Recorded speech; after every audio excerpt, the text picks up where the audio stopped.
Hello everyone, a very good morning to all of you. Welcome again to our Vidya VR family. So we are back again with the second lecture of the day that is based on daily current affairs. So इससे पहले already आप लोगों का vocab का एक lecture आ चुका है जिसमें हम लोग द हिंदू के एडिटोरियल से कुछ एक वर्ड को सेलेक्ट करते हैं और उसको डिस्कस करते हैं एंटोनिम्स सिनोनिम्स के साथ। और इसके साथ साथ कल से मैंने एक और स्टार्ट किया है MCQ current affairs MCQ type का, जिसमें हम लोग क्विज को डिस्कस करते हैं। आज अभी जो हम लोग करंट अफेयर्स को देखेंगे उससे रिलेटेड सामने एक और वीडियो आएगा जो कि पूरा क्वेश्चन बेस्ड रहेगा, जैसे एग्जाम में क्वेश्चन फ्रेम हो सकता है। तो आपको बता दूं कि हमारा 3 लेक्चर आ रहा है। एक आता है द हिंदू का वोकैब का, उसके बाद दूसरा आता है डेली करंट अफेयर्स और तीसरा जो इवनिंग में आता है, जो कि मैं सोते टाइम देता हूं कि आप लोग एक बार रिवीजन करके सो जाओ, कि करंट अफेयर से बेस्ड एमसीक्यू और क्विज टाइप का करंट अफेयर, जैसा कि एग्जाम में आपसे क्वेश्चन पूछा जाता है। और ये आपका रिलेवेंट होता है UPSC, PCS, SSC, banking, railway, KVS, सारे एग्जाम के लिए काफी रेलेवेंट है। तो चलिए आपके इंफॉर्मेशन के लिए मैं पहले बता दूं, यूएसए टॉप पे, ब्राजील सेकंड, इंडिया हमारा थर्ड पे भी चल रहा है। इंडिया में टोटल डिसीज हो गए हैं 46,000। ये रेट धीरे धीरे बढ़ते जा रहा है जो कि काफी चिंताजनक है। महाराष्ट्र टॉप पे है इंडिया में, तमिलनाडु सेकंड पे, आंध्र प्रदेश थर्ड पे बना हुआ है। और आज जिन लोगों ने अभी तक चैनल को सब्सक्राइब नहीं किया है, जल्दी से चैनल को सब्सक्राइब करें और कंटेंट्स को शेयर करें काफी लोगों तक, जितने लोगों तक आप शेयर कर सकते हैं इसको शेयर करें। ये हमारा द हिंदू का फर्स्ट पेज, देखते हैं इसमें से क्या क्या न्यूज डिस्कस करने लायक है। यहाँ पे पीएम मोदी जी ने बताया है कि 10 अफेक्टेड स्टेट, जो सबसे ज्यादा 10 अफेक्टेड स्टेट है, उनको अपने टेस्टिंग फैसिलिटी को और बढ़ाने की जरूरत है और ज्यादा टेस्ट करने की जरूरत है। यहाँ पे बोला गया कि अगर वो जो कैलिकट एयरपोर्ट पे जो हादसा हुआ था एयर इंडिया का फ्लाइट के साथ जो हादसा हुआ था, बोला जाता है कि हादसा काफी बड़ा था लेकिन जान काफी कम गई, यानी कि सभी लोग काफी सतर्क थे, लोकल लोगों का काफी ज्यादा हेल्प मिला। फायर एक्सटिंग्विशर टीम काफी जल्दी पहुंच गई जो कि आग ना लगने दिया गया। वही यहाँ पे बात बोली जा रही कि फायर एक्सटिंग्विशर टीम का काफी ज्यादा हाथ है आग को ना बढ़ने देने में। उसके बाद ये पुतिन साहब ने डिक्लेयर कर दिया है कोविड 19 का फर्स्ट वैक्सीन। इसके रिलेटेड न्यूज हम लोग देखते हैं। जम्मू कश्मीर में 4G एक्सेस को लिमिटेड मैनर में स्टार्ट करने की बात कही जा रही है। डॉटर को इक्वल राइट होगा अब इनहेरेंट प्रॉपर्टी पे, सुप्रीम कोर्ट की ये जजमेंट है। प्रणब मुखर्जी का हालत धीरे धीरे खराब होते जा रहा है। और राहत इंदौरी साहब गुजर गए, अब नहीं रहे, ये उर्दू के पोएट थे। तो ये है हमारा फर्स्ट पेज। चलिए अब हम लोग मेन न्यूज डिस्कशन पे चलते हैं। सबसे पहला डिस्कशन, रशिया के प्रेसिडेंट व्लादिमीर पुतिन, इनके द्वारा बोला गया है कि कोविड 19 का जो इलाज करने वाला वैक्सीन है उसको खोज लिया गया है। बट यहाँ पर एक इशू ये है कि इसका जो है फाइनल ट्रायल अभी तक नहीं हुआ है। यहाँ पे आप देख सकते हैं it has not at completed it's final trials complete किए बिना इसे लॉन्च किया दिया जा रहा है। और क्या इस वैक्सीन का नाम है, इस वैक्सीन का नाम थोड़ा सा आप लोग ध्यान में रखिएगा क्योंकि पहली वैक्सीन है, सो आपको किसी भी एग्जाम में पूछी जा सकती है। स्पुतनिक वी, ये वैक्सीन है किसके द्वारा लॉन्च किया गया, रशिया के द्वारा। रशिया के प्रेसिडेंट कौन है, व्लादिमीर पुतिन। पुतिन साहब वहां के प्रेसिडेंट है। चलिए आपको थोड़ा सा रशिया की सैर कराता हूँ जब रशिया आ ही गया है तो। ये हमारा प्यारा भारत, इसके ठीक ऊपर चलते जाओ, ये है हमारा रसिया, जिसको पहले यूएसएसआर बोलते थे, लेकिन यूएसएसआर के विघटन के बाद रसिया थोड़ा सा कम पड़ गया, छोटा हो गया है। तो आपने देख लिया Russia, neighbouring country Kazakhstan, Mongolia, China, और इधर फिर यूरोपियन यूनियन का स्टार्ट हो जाता है।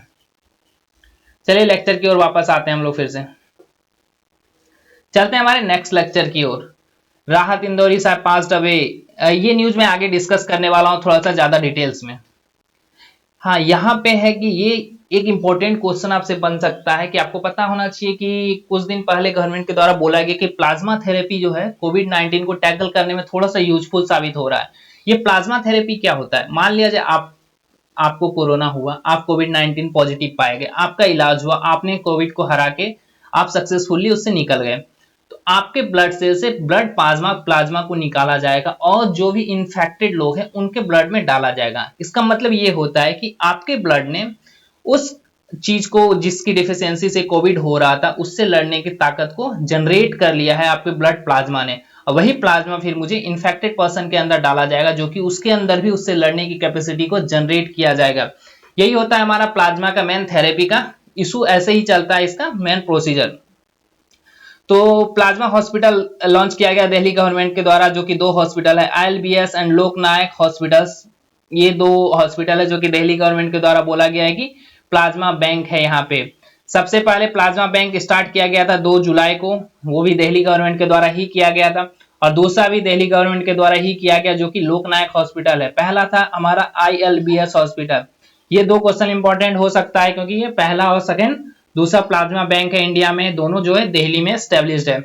और यहाँ पे थोड़ा सा डिटेल्स देख लीजिए कि सबसे यंगेस्ट पेशेंट जिसने प्लाज्मा को रिसीव किया वो 18 साल का था, और सबसे ओल्डेस्ट जो था वो 94 ईयर का था। अराउंड 522 मर्द और 188 औरतें अपना इलाज करा चुकी है प्लाज्मा थेरेपी के द्वारा, और काफी बोला जा रहा है काफी सक्सेसफुल भी हो रहा है ये इलाज। चलते हैं अब नेक्स्ट न्यूज की ओर। कोरोना को टैकल करने के लिए भारत के तरफ हाथ बढ़ाया है, सहायता का हाथ बढ़ाया है इजराइल ने अपनी AI बेस्ड टेक्नोलॉजी भारत को प्रदान की है कोरोना से लड़ने के लिए। कुछ और न्यूज जानने से पहले हम लोग चलते हैं इजराइल को देखते हैं। पहले इजराइल को बोला जाता है इंडिया का हमेशा फ्रेंड रहता है, वो हमेशा मुसीबत में भारत के साथ रहता है। ये है हमारा प्यारा भारत। यहां से थोड़ा सा ऊपर चलेंगे तो ये रहा आपका इजराइल, थोड़ा सा जूम करके देख लेते हैं। ये रहा इजराइल, और जूम करना है, यस यहां आप देख सकते हैं।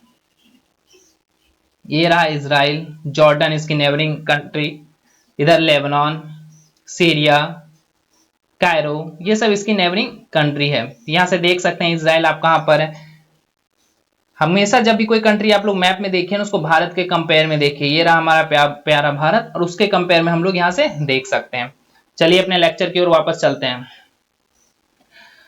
तो दिल्ली एम्स को इजराइल के AI बेस्ड टेक्नोलॉजी प्रदान की गई, जिसमें एक रोबोट प्रदान किया गया है, एक एप्लीकेशन प्रदान किया गया, AI असिस्टेंट रोबोट है जो कि काफी मदद करने वाला है। एक ऐप प्रदान किया गया है जो कि मोबाइल फोन में जो भी कोविड-19 के स्टाफ है उनके मोबाइल फोन में उसको इंस्टॉल किया जाएगा। और इसके साथ ही साथ कई सारे और भी चीज दिए गए हैं, जैसे कि वाइटल लाइक हार्ट रेट को मॉनिटर करने वाला इंस्ट्रूमेंट दिया गया, रिस्पिरेटरी रेट को मॉनिटर करने वाले इंस्ट्रूमेंट दिए गए हैं। ये सारे चीज इजराइल के द्वारा भारत को प्रदान किए गए। आपसे ये क्वेश्चन पूछा जा सकता है कि कौन सी कंट्री ने इंडिया को AI बेस्ड टेक्नोलॉजी प्रदान की? इजराइल ने प्रदान की, या फिर एम्स को किसके द्वारा AI बेस्ड टेक्नोलॉजी प्रदान की गई? ये भी इजराइल कंट्री के द्वारा AI बेस्ड टेक्नोलॉजी प्रदान की गई। ये सब कुछ एक इंपॉर्टेंट क्वेश्चन आपके एग्जाम पॉइंट ऑफ व्यू से बन सकते हैं। चलते हैं, तो फिर चलते हैं हमारे नेक्स्ट न्यूज की ओर। IIT बॉम्बे और दिल्ली सरकार के द्वारा एक MOU साइन किया गया, यानी कि मेमोरेंडम ऑफ अंडरस्टैंडिंग साइन किया गया स्मॉग टावर को एस्टेब्लिश करने का। कुछ दिन पहले भी ये न्यूज आया था कि IIT बॉम्बे उस MOU को साइन नहीं करना चाहती है, वो MOU से बाहर निकलना चाहती है, बट सुप्रीम कोर्ट के द्वारा उन्हें फटकार लगाई गई कि आप सेंट्रल गवर्नमेंट के कुछ एक ऐसे चीजों में जो कि सेंट्रल गवर्नमेंट के द्वारा काम करवाया जा रहा है, सुप्रीम कोर्ट का ऑर्डर है, और आप चूंकि IIT बॉम्बे एक पब्लिक इंस्टीट्यूशन है तो उसको वो कभी गवर्नमेंट के काम करने से मना नहीं कर सकती, वो उससे पुल ऑफ नहीं कर सकती। तो फिर से सुप्रीम कोर्ट के द्वारा फटकार लगाने के बाद अब IIT बॉम्बे और दिल्ली सरकार के द्वारा MOU साइन कर लिया गया स्मॉग टावर को बैठाने का। अभी ये स्मॉग टावर का मेन काम क्या है, ये सब ऑलरेडी मैं न्यूज डिस्कस कर चुका हूं, फिर भी मैं थोड़ा सा रिवीजन के पॉइंट ऑफ व्यू से बता रहा हूं कि स्मॉग टावर का जो ये लेंथ होने वाला है 20 मीटर हाई रहने वाला है, जिसका मेन काम है पॉल्यूशन को कम करना। दिल्ली में कितना ज्यादा पॉल्यूशन है ये पूरी दुनिया को पता है, दुनिया में पॉल्यूशन के मामले में दिल्ली नंबर 1 पर आता है। उसी पॉल्यूशन को कम करने के लिए स्मॉग टावर को एस्टेब्लिश किया जा रहा है पूरे दिल्ली में, और इसमें हेल्प करने वाला है मेरा दिल्ली गवर्नमेंट का IIT बॉम्बे। और चूंकि इसको 13 अप्रैल तक पूरा हो जाना था बट अभी तक पूरा नहीं हुआ, तो सुप्रीम कोर्ट ने इसके लिए भी फटकार लगाई और 10 मंथ का टाइम दिया गया है कि सब जगह स्मॉग टावर को एस्टेब्लिश किया जाए। इसका मेन काम होता है एयर को प्यूरिफाई करना, पॉल्यूशन को कम करना, जो कि लोगों को सांस लेने में जो परेशानी हो रही है वो ना हो, लोगों को प्योर ऑक्सीजन मिल सके। हाँ, ये कुछ दिन पहले एक इशू आया था कि DMK के एक MP थे, DMK के एक MP थे कनिमोजी, नाम थोड़ा सा याद रखिएगा, कनिमोजी। इनको एक CISF के जवान के द्वारा एयरपोर्ट पे पूछ दिया गया था कि जब ये हिंदी में बात नहीं कर रहे थे तो उनके द्वारा पूछा गया था आर यू एन इंडियन, क्योंकि इन्होंने बोला था कि ये कंफर्टेबल नहीं है हिंदी में, ये सिर्फ तमिल या फिर इंग्लिश ही बोल सकते हैं। चूंकि ये इशू काफी ज्यादा गहराया, काफी ज्यादा मामला इस पे आया, तो इसके लिए क्या किया गया ना, अब लैंग्वेज क्राइटेरिया रखा जाएगा, यानी कोई भी CISF के बंदे को अगर एयरपोर्ट के सिक्योरिटी ड्यूटी दी जाएगी तो उसका एक एक क्राइटेरिया और होगा लैंग्वेज, और वो लैंग्वेज क्या होगा, लोकल लैंग्वेज। उसे वो लोकल लैंग्वेज आनी चाहिए, तभी जाके वो एयरपोर्ट का सिक्योरिटी ड्यूटी उसे मिल सकता है। तो ये अनाउंस किया गया है सीएसएफ चीफ के द्वारा। और ये कुछ दिन पहले का ही हमारा ये इंसिडेंट है कि डीएमके एमपी को ऐसा बोला गया था। तो एग्जाम पॉइंट ऑफ व्यू से ज्यादा इंपॉर्टेंट नहीं है, बट थोड़ा सा आप ध्यान में रख सकते हो कि डीएमके के एमपी कौन है, किसको रोका गया था, क्या इशू हुआ था, कभी आंसर राइटिंग में आप इसको यूज कर सकते हो। Farmer ISRO scientist gate rupees 1.3 crore extra compensation. Nambi Narayan, इनका नाम आप लोगों ने सुना होगा, इनको जबरदस्ती का विक्टिम बनाया गया था इन फेमस स्पाई केस में, इसरो स्पाई केस में इनको जबरदस्ती का विक्टिम बनाया गया था। इवन पुलिस ने तो इन्हें पूरी तरह से फ्रेम कर ही दिया था, वो तो सीबीआई थी जिन्होंने इनकी जान बचाई। सीबीआई के द्वारा बाद में यह खोजा गया कि पुलिस जबरदस्ती इन्हें फ्रेम कर रही है, इनके साथ साथ कोई फॉरेन नेशन के भी बंदे थे, उन्हें भी फ्रेम किया जा रहा था। तो इन्हें ऑलरेडी पहले ही इससे छुटकारा मिल चुका है, तो इन्होंने कॉम्पेंसेशन की मांग की थी, सीबीआई के द्वारा इन्हें क्लीन चिट दे दी गई थी, तो इन्होंने पहले ही कॉम्पेंसेशन की मांग की थी। इन्हें 1.3 करोड़ रुपया का एक्स्ट्रा कॉम्पेंसेशन फिर से दिया जा रहा है। और इससे पहले ऑलरेडी इन्हें 50 लाख रुपया दिया जा रहा है स्टेट गवर्नमेंट के द्वारा, यानी केरला गवर्नमेंट के द्वारा, ये भी सुप्रीम कोर्ट के द्वारा, और सुप्रीम कोर्ट के द्वारा केरला गवर्नमेंट को बोला गया था 50 लाख का कंपेंसेशन देने को। 10 लाख का कंपेंसेशन रिकमेंड किया गया था नेशनल ह्यूमन राइट कमीशन के द्वारा, वो भी इनको मिल चुका है। अब ऑलरेडी ये सबके एक्स्ट्रा अब 1.3 करोड़ का एक्स्ट्रा कंपेंसेशन इन्हें मिलेगा। तो आप लोग नाम याद रख सकते हैं, ये नंबी नारायण कौन थे, ये former ISRO Indian Space Research Organisation के साइंटिस्ट थे। और इनके साथ क्या इशू हुआ था, ये इसरो स्पाई स्कैंडल केस में फंस गए थे, जिनसे ये बरी हो चुके थे, इनको बरी कर दिया गया था। और ये जो 1.3 करोड़ रुपया है ये डायरेक्ट हमारे इनके नंबी नारायण जी के बैंक अकाउंट में ट्रांसफर किए जाएंगे। और बोला जा रहा है कि ये पैसा जो वसूल किया जा रहा है ये पुलिस अकाउंट से वसूल किया जा रहा है, क्योंकि पुलिस ने इन्हें जबरदस्ती फ्रेम किया था केस के लिए, इसलिए बोला जा रहा है कि ये पुलिस के अकाउंट से ही वसूल किया जाएगा। इसरो के बारे में थोड़ा सा देख लेते हैं कि इसरो क्या है। इसरो है हमारा the Indian Space Research Organisation, यानी कि स्पेस एजेंसी है गवर्नमेंट ऑफ इंडिया की। गवर्नमेंट ऑफ इंडिया की स्पेशल इकलौती स्पेस एजेंसी जो है उसका नाम है इसरो, जिसका हेडक्वार्टर है हमारे बेंगलोर में। अब हम लोग थोड़ा सा हिस्ट्री में जाके देखते हैं कि इसरो कब स्टैब्लिश किया गया। इसरो का नाम हमेशा से इसरो नहीं था, इसका पहले नाम था, यहाँ पे देख सकते हैं आप लोग, INCOSPAR, यानी कि the Indian nation committee for space research. इसको 1962 में जवाहरलाल नेहरू जी के द्वारा बनाया गया था under department of atomic energy. और इसको बनाने में सबसे बड़ा हाथ निभाया था डॉक्टर विक्रम साराभाई ने। और फिर बाद में इसी INCOSPAR यानी the Indian national committee for space research का ही नाम बदल के इसरो कर दिया गया 1969 में। उसके बाद फिर डिपार्टमेंट ऑफ स्पेस क्रिएटेड किया गया 1972 को, और इसरो को उसका पार्ट बना दिया गया, यानी इसरो डिपार्टमेंट ऑफ स्पेस का पार्ट बना हमारा 1972 में। और ये स्पेस डिपार्टमेंट जो है डायरेक्टली रिपोर्ट करती है prime minister of the country को, ये किसी और को रिपोर्ट ना करके सीधे रिपोर्ट करेगी हमारे प्राइम मिनिस्टर जी को। चलते हैं नेक्स्ट न्यूज की ओर। ये कोई अच्छा न्यूज नहीं है, क्योंकि मिनिस्ट्री ऑफ टेक्सटाइल ने का प्लान है कि 2 PSU को बंद कर दिया जाए। और ये वो 2 PSU कौन कौन सा है, सबसे पहला PSU है ब्रिटिश इंडिया कॉर्पोरेशन लिमिटेड, दूसरा PSU है handicrafts and handloom export corporation of India. दोनों एक PSU है। बोला जाता है कि ज्यादा इनकम ये दे नहीं रही है, जितना ज्यादा इनकम नहीं दे रही है उससे ज्यादा यहाँ के खर्च दिए जा रहे हैं, रेवेन्यू ये जनरेट कर नहीं पा रही, गवर्नमेंट को कुछ भी ये प्रॉफिट नहीं दे पा रही, इसलिए इस 2 PSU को बंद करना पड़ेगा। ब्रिटिश इंडिया कॉर्पोरेशन लिमिटेड के बारे में थोड़ा सा देख लेते हैं कि ये मैन्युफैक्चर करता है, सबसे ज्यादा इनका फेमस प्रोडक्ट है लाल इमली और धारीवाल ब्रांड का कपड़ा, जो वुलन प्रोडक्ट होता है ये मैन्युफैक्चर किया जाता है ब्रिटिश इंडिया कॉर्पोरेशन लिमिटेड के द्वारा।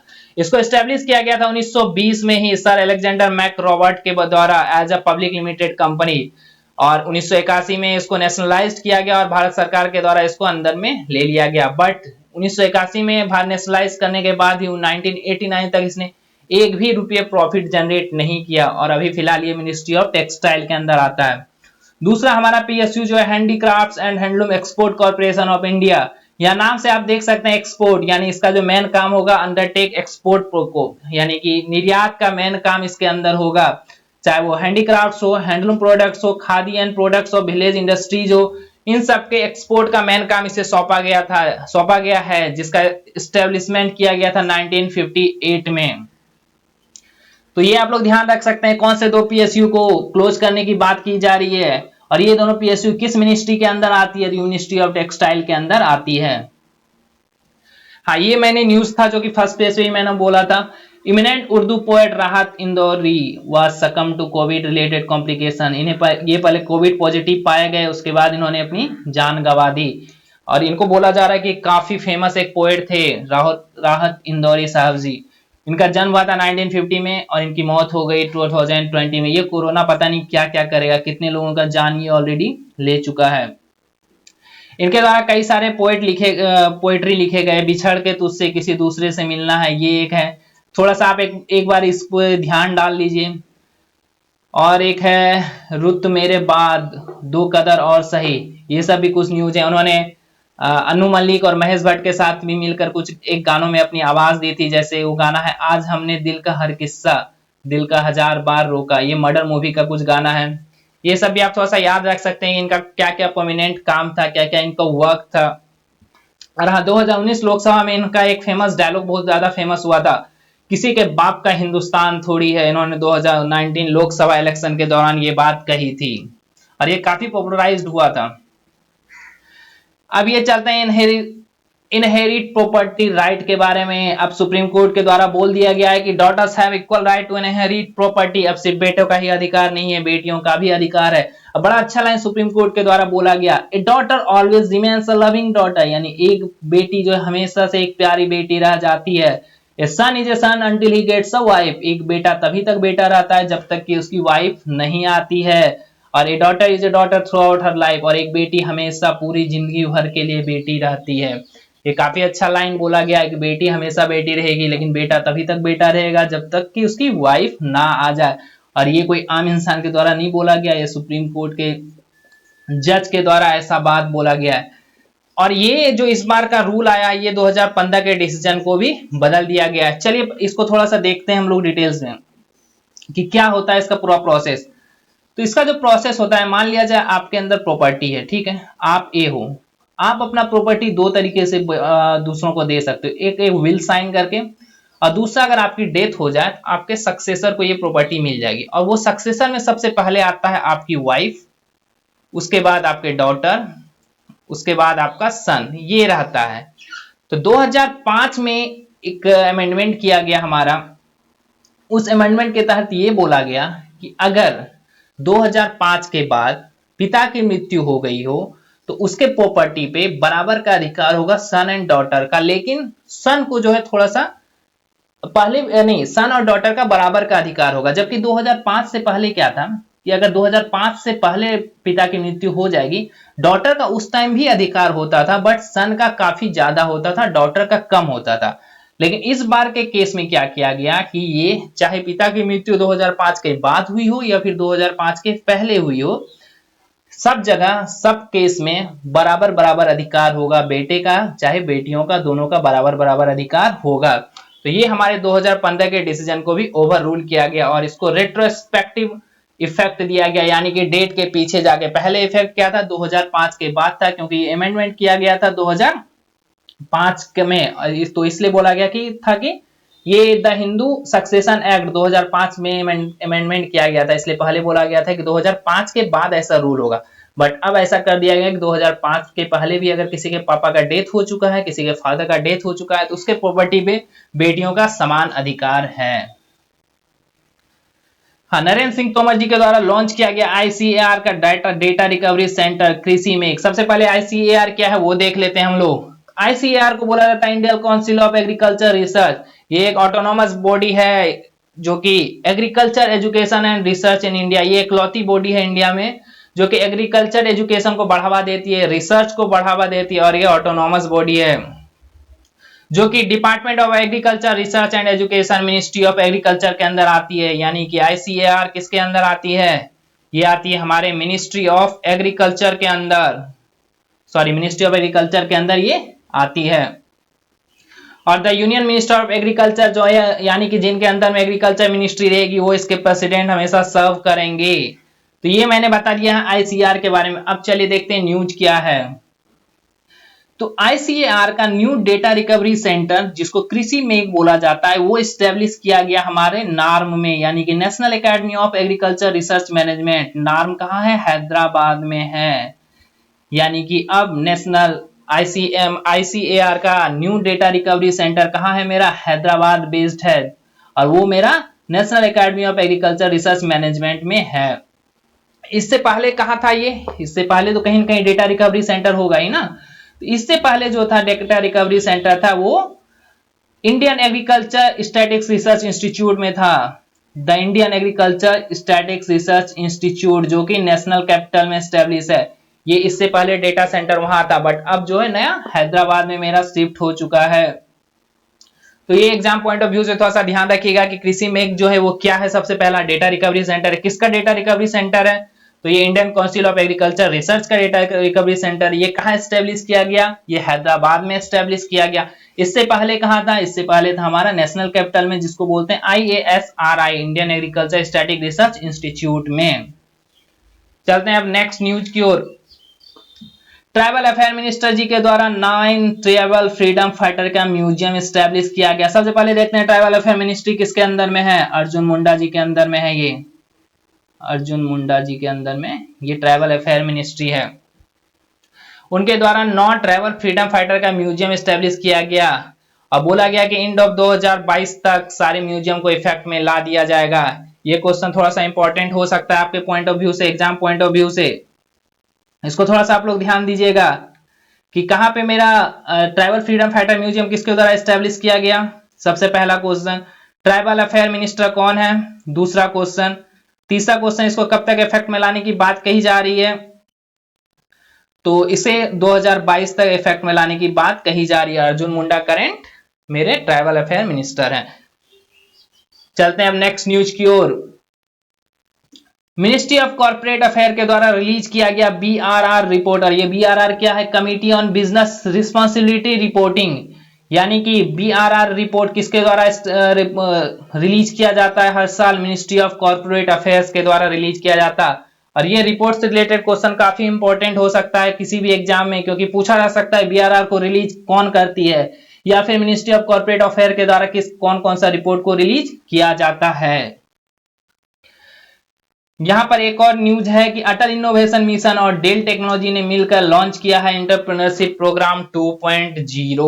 अटल इनोवेशन मिशन के बारे में मैं ऑलरेडी आपको बता चुका हूं, एक बार फिर से आप देख लीजिए। ये एक फ्लैगशिप इनिशिएटिव है जो कि नीति आयोग के द्वारा सेटअप किया गया था, जिसका मेन काम होता है क्या? एंटरप्रेन्योरशिप और इनोवेशन को बढ़ावा देना। ऐसे मोदी जी ने बोला हुआ है कि आत्मनिर्भर बनाना है भारत को, यानी एंटरप्रेन्योरशिप को बढ़ावा देना है। तो इसमें अटल इनोवेशन मिशन काफी ज्यादा हेल्पफुल हो सकता है। तो ये न्यूज क्या है हमारा? अटल इनोवेशन मिशन और डेल टेक्नोलॉजी ने मिलकर एक स्टूडेंट एंटरप्रेन्योरशिप प्रोग्राम 2.0 लॉन्च किया है, जो कि यंग इनोवेटर, जो कि अटल टिंकरिंग लैब के यंग इनोवेटर हैं, उनके लिए है। ये अटल टिंकरिंग लैब्स क्या है, अटल इनोवेशन मिशन क्या है, इस सबसे डिटेल नॉलेज मैंने ऑलरेडी दे दिया है। डिटेल लेक्चर में ऑलरेडी ले चुका हमारे करंट अफेयर्स में, इसलिए मैं बोलता हूँ कि हमारे करंट अफेयर्स को पर डे फॉलो कीजिए, आपको सारा नॉलेज मिल जाएगा, सारा बैकग्राउंड इंफॉर्मेशन यहीं पे मिल जाएगा। नेक्स्ट न्यूज पे चलते हैं। हाउसिंग अर्बन अफेयर मिनिस्टर ने काफी सारे स्कीम को बताया है, कितने सारे स्कीम को इम्प्लीमेंट किया गया है, और इसमें न्यूज कुछ खास नहीं था। यहाँ पर मुझे 2-3 स्कीम के बारे में लगा। प्रधानमंत्री आवास योजना अर्बन, मैंने कल ही इसके बारे में बताया, सो मैं आज रिपीट नहीं कर रहा हूँ। यहाँ पे एक इंपॉर्टेंट मुझे लगा अमृत स्कीम। चलिए मैं इसको देख लेता हूँ, इसको थोड़ा सा डिस्कस कर लेता हूँ। अमृत स्कीम को लॉन्च किया गया था प्राइम मिनिस्टर नरेंद्र मोदी जी के द्वारा जून 2015 में, जिसका मेन फोकस क्या था? इंफ्रास्ट्रक्चर प्रोड्यूस करना सीवेज नेटवर्क के लिए, वाटर सप्लाई के लिए, जो कि अर्बन ट्रांसफॉर्मेशन करेगा, यानी कि शहरीकरण करना। इसका मेन उद्देश्य क्या था? शहरीकरण करना, सबको पानी पहुंचाना, सब तक सीवेज नेटवर्क पहुंचाना, यही इसका मेन काम था। और इसमें इसको सबसे पहला इंप्लीमेंट करने वाला स्टेट कौन सा बना? राजस्थान मेरा फर्स्ट ऐसा स्टेट बना जिसने की एनुअल एक्शन प्लान अमृत स्कीम के अंदर सबमिट किया, यानी कि उन्होंने इसे एक्सेप्ट किया, उन्होंने इस स्कीम पे काम करना स्टार्ट किया। इसके अंदर कई सारे स्कीम को मिला भी दिया गया है, जैसे scheme housing for all by 2022 और अमृत स्कीम दोनों को सेम डे लॉन्च किया गया। और एक खूबी और आपको पता है अमृत स्कीम की क्या है? अमृत स्कीम की ये एक बहुत इंपॉर्टेंट खूबी है कि ये पीपीपी पब्लिक प्राइवेट पार्टनरशिप पर काम करेगी, और जो जो प्रोजेक्ट पब्लिक प्राइवेट पार्टनरशिप पे काम करती है वो इंटरप्रेन्योरशिप को एक तो बढ़ावा देती है, दूसरा लोगों को जॉब ज्यादा प्रदान करती है, तीसरा काम काफी अच्छे तरीके से और सही टाइम पे हो जाती है। तो मैंने बता दिया अमृत स्कीम क्या है। वाटर सप्लाई इंफ्रास्ट्रक्चर क्रिएट करना, शहरीकरण करना, वाटर सप्लाई लोगों तक पहुंचाना, सीवेज नेटवर्क यानी अच्छे अच्छे नालियों का अच्छा इंतजाम करना, ये सब इसका मेन काम है। नेक्स्ट न्यूज की ओर चलते हैं। जल शक्ति minister launches Bharat mission, Swachh Bharat mission academy as part of campaign Gandagi Mukt Bharat. ये सप्ताह चल रहा है गंदगी मुक्त भारत सप्ताह। इसके तहत जल शक्ति मिनिस्टर के द्वारा लॉन्च किया गया स्वच्छ भारत मिशन एकेडमी। और अभी फिलहाल हमारे जल शक्ति मिनिस्टर कौन है? गजेंद्र सिंह शेखावत जी, नाम याद रखिएगा। इन्होंने एसबीएम एकेडमी यानी कि स्वच्छ भारत मिशन एकेडमी कहाँ एस्टेब्लिश किया, लॉन्च किया? न्यू दिल्ली में। और ये किसके अंदर किया? गंदगी मुक्त भारत कैंपेन के अंदर किया। ये सब चीज कुछ एक पॉइंट को आप याद रखिएगा। हाँ, ये थोड़ा सा काफी इंपॉर्टेंट न्यूज है कि वर्ल्ड का कोविड-19 से रिलेटेड ये इकलौता ऐसा ऐप है जो कि सबसे ज्यादा बार डाउनलोड किया गया, और वो ऐप है आपका आरोग्य सेतु। इंडिया में इतना ज्यादा पॉपुलेशन है कि अगर सारे इंडियन चाह लेना तो किसी भी चीज में नंबर 1 पे पहुंच सकते हैं। तो सबसे ज्यादा डाउनलोडेड ऐप बन चुका है। ये आपसे पूछा जा सकता है एसएससी सबके एग्जाम में या केवीएस में कि सबसे ज्यादा बार डाउनलोड कौन सा किया गया है कोविड-19 का कॉन्टैक्ट ट्रेसिंग से रिलेटेड ऐप को, तो वो है हमारा आरोग्य सेतु। सो यहाँ पे आज का लेक्चर हमारा खत्म होता है। मैं एक बार फिर से बता दूं, हमारा 3 लेक्चर आ रहा है, एक एडिटोरियल का वोकैब आ रहा है जो ऑलरेडी आ चुका है, ये सेकंड लेक्चर आता है, और तीसरा लेक्चर शाम में मिलेगा आपको क्वेश्चन प्रैक्टिस जो कि आज के करंट अफेयर्स पे बेस्ड रहेगा। अब वो एमसीक्यू टाइप रहता है जो कि एग्जाम में आपसे डायरेक्टली हूबहू वैसा ही पूछा जाता है। सो चलिए गाइस, जिन लोगों ने अभी तक चैनल को सब्सक्राइब नहीं किया जल्दी से सब्सक्राइब कर दो और ज्यादा से ज्यादा लोगों तक शेयर भी कर दो। तो मिलते हैं कल, फिर से कल नहीं आज शाम में फिर से मिलते हैं नेक्स्ट लेक्चर के साथ। तब तक के लिए जय हिंद, बाय बाय।